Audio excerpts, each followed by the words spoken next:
Hello there, dissertation writers, students, observers, and friends. Welcome to Dissertation Dilemmas with Dr. B. Yeah, so I'm here today, and what I wanted to discuss was Chapter 1. I want to get a little bit into Chapter 1. Now, I wanted to let you know, too, that I'm going to be going through the entire dissertation from cover page to appendices. All right? But I wanted to talk about chapter one. And like I say, we're going to go over the table of contents. Oh, yeah, figures, illustrations, da da da. But the deal about chapter one is that sets the stage for the rest of the dissertation. And so that it puts you on board and has you where you could move on. Some people talk about starting with the methodology, but you know, I like to go in the order that it is arranged in. And I guess, different people may find that different methods work best for them. But for me, I say let's start with chapter one, okay? Now, I'm only suggesting this, all right? So, this is a suggestion. But yeah, so chapter one, that kind of gets you going. It gets you organized too, of, oh, what am I doing? Why am I doing this? What is the significance of it? How is it going to contribute to my field of study, to academia? You know, is it going to enhance the literature? Different things like that. And then you also know how you're going to go about it, right? And you determine your theoretical framework and your methodology. So it's very important. And these things may change, but at least you have a place you're starting, okay? Because what I was talking about is that a dissertation generally has 5 chapters, okay? So you have your introduction, you have the literature review, you have your methodology, you have your experiment, what I refer to as the experiment, and then you have you talk the results, discussion, and conclusion. Conclusion, recommendations, all those kind of go together, and sometimes they're integrated, sometimes. Oh, I'm sorry, results should be chapter 4. Okay, findings and results. And then chapter 5 is your conclusion and recommendations. Yeah, sorry, I don't want to get you confused. But like I say, always refer to your template, particularly your university's template, because what I'm offering is like suggestions and recommendations. So, I don't want anybody to fully rely on my experience, okay? Because I went to one university of many. But anyway, yeah, so let me jump in on chapter one and talk a little bit about how it works. All right, so chapter one should set the stage for your dissertation, and it should clearly indicate specifically what you will be investigating and why the topic is important enough to be studied. Also, how you'll carry it out. All right, so that's the methodology I talk about. Okay, now what you're going to want to show and argue is, first of all, you want to let everyone know what you will be investigating, and you want to do this using plain English. All right, later you will want to use more sophisticated style of writing, but that comes from reading extant literature, reading the research, modeling the language of researchers, okay? And actually, it's a good practice to start because you'll see things like I had mentioned before that seem cliche and seem so simple, but go ahead, just use it. All right? Take my advice. I think it's a good idea. Okay, and then you're going to want to argue your case. Why is this important enough to be studied? What is it going to contribute to your field? What is it going to contribute to the literature? How is it going to enhance the literature? How is it going to improve work processes, for example, if you're studying business? That was my field. That's, my area. So, depending on what you're studying, how is it going to enhance the literature on this field, in this field? Sorry. Okay. And then what do you want to get out of the research? What's your goal in examining this particular topic? What do you want to know about it? And what do you want to express to other people? Is it something that affects society? Does it affect different populations?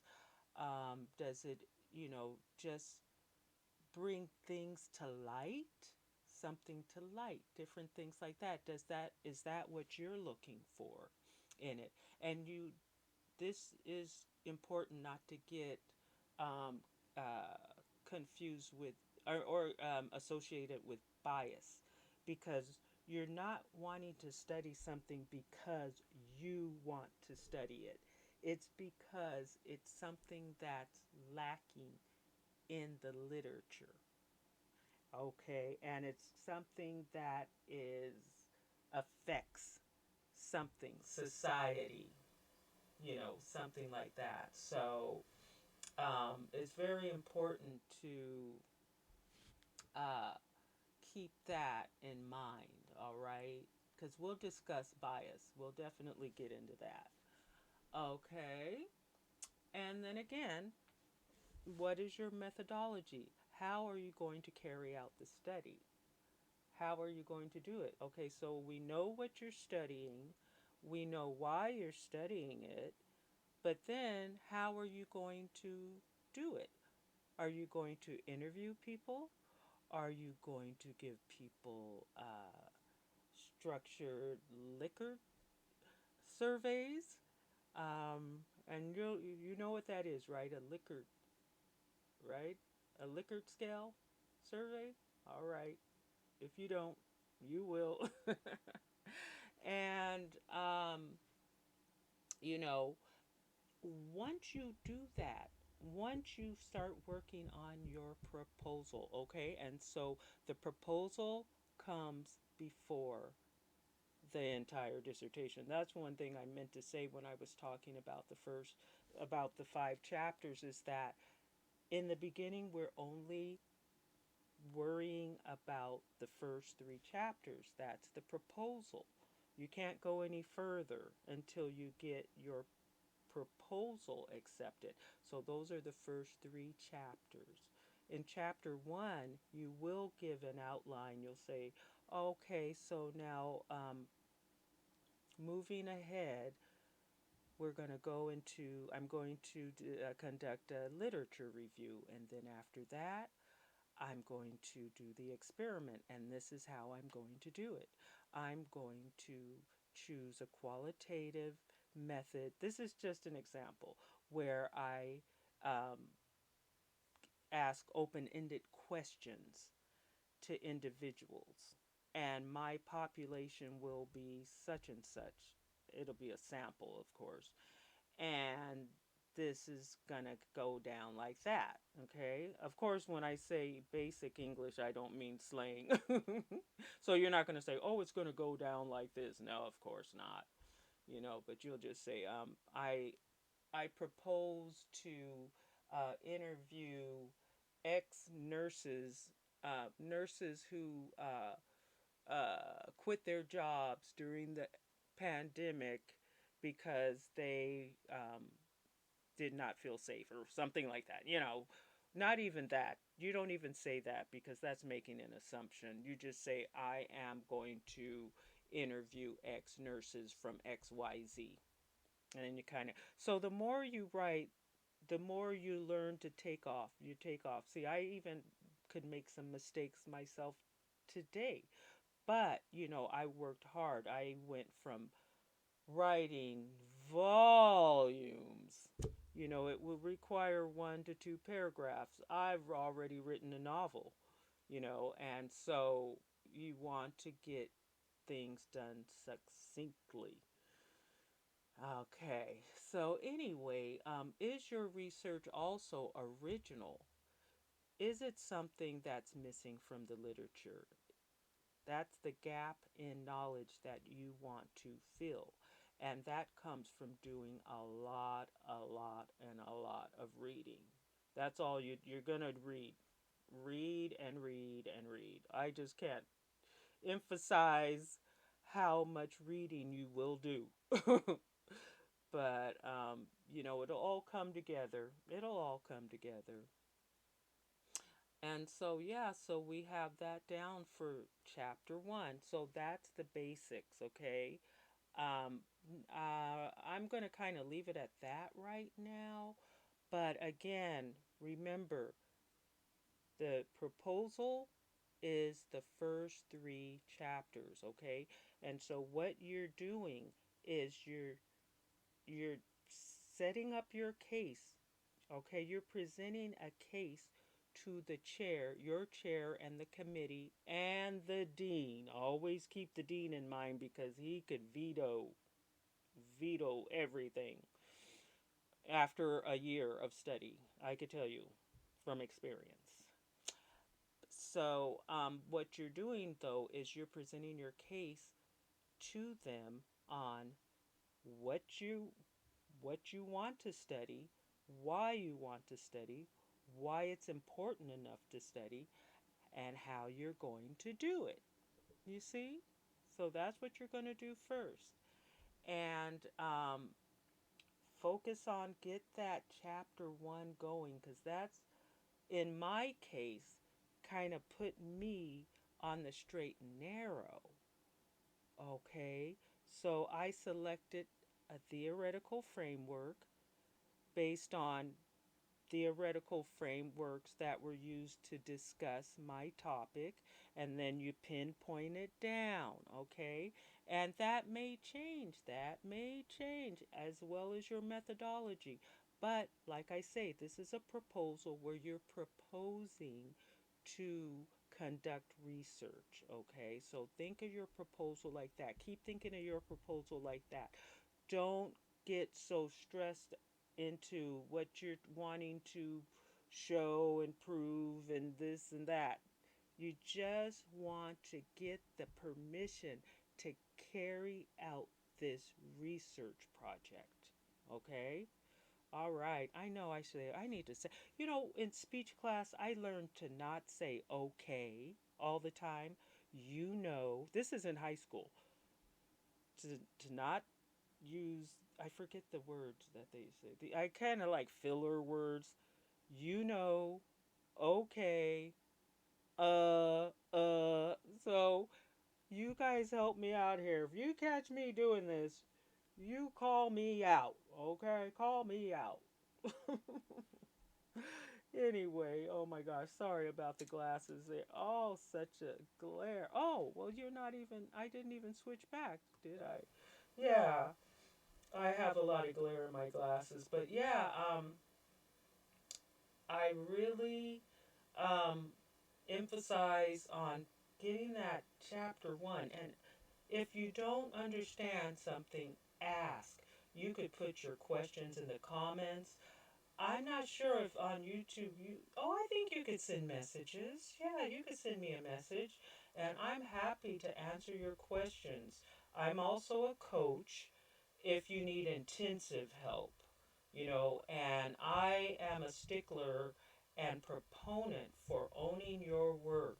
So you don't, I try to teach people to write so that they don't have to focus so much on editors and coaches, because in my experience, the more people who have their hands in your dissertation is just creates the confusion and chaos that, oh my goodness, so I say you own it.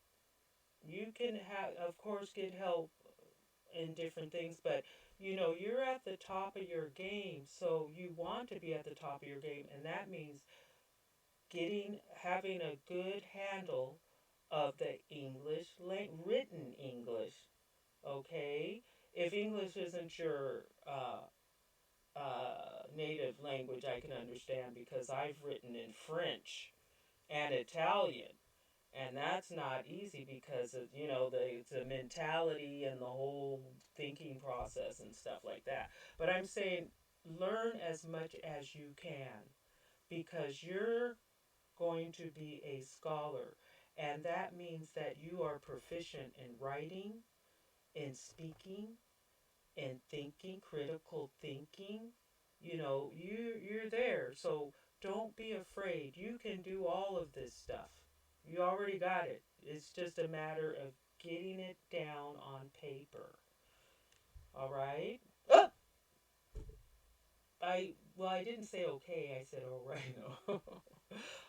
Oh, well, I think I'll keep the all right thing going, just to because I'm basically talking out in cyberspace.